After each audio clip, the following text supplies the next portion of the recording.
ભરૂચ શહેર જિલ્લામાં છેલ્લા 2 દિવસથી વરસાદી વાતાવરણ વચ્ચે રેડ એલર્ટને સાર્થક કરતા મેઘરાજાએ આક્રમક અંદાજ ધારણ કરતા સાર્વત્રિક વરસાદ વરસતા જળબંબાકારની સ્થિતિ સર્જાવા પામી હતી। મેઘરાજાએ રવિવારની રાત્રિથી ભરૂચ શહેર જિલ્લામાં ધમાકેદાર બેટિંગ કરતા જનજીવનને વ્યાપક અસર થવા પામી હતી।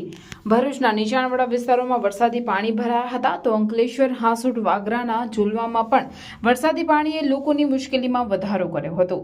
મેઘરાજાએ જિલ્લાના તમામ 9 તાલુકાઓમાં ધમાકેદાર બેટિંગ કરતા ચોમાસામાં પહેલીવાર ખરા અર્થમાં મેઘરાજા આક્રમક અંદાજમાં જોવા મળ્યા હતા।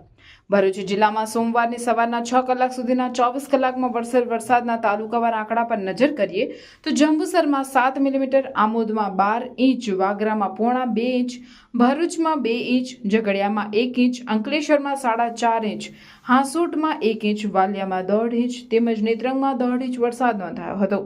રવિવારની રાત્રે 12 થી હળવા રહેલા મેઘરાજાએ સોમવારની સવારથી ફરી ધડબડાટી બોલાવી। સોમવાર સવાર 6 થી બપોરના 2 વાગ્યા સુધી વરસેલ વરસાદની તાલુકા મુજબ વિગત જોતા જંબુસર તાલુકામાં 2 મિલીમીટર, આમોદમાં 14 મિલીમીટર, વાગરામાં 19, ભરૂચમાં 1 ઇંચ કરતાં વધુ એટલે કે 39 મિલીમીટર, ઝઘડિયામાં 1 ઇંચ કરતાં વધુ એટલે કે 38 મિલીમીટર, અંકલેશ્વર તાલુકામાં આશરે 3 ઇંચ એટલે કે 73 મિલીમીટર, હાંસોટ તાલુકામાં 1 ઇંચ કરતાં વધારે એટલે કે 27 મિલીમીટર, વાલિયા તાલુકામાં આશરે 2 ઇંચ એટલે 48 મિલીમીટર અને હાંસોટ તાલુકામાં 20 મિલીમીટર વરસાદ વરસતા કુલ 281 મિલીમીટર વરસાદ વરસ્યો હતો।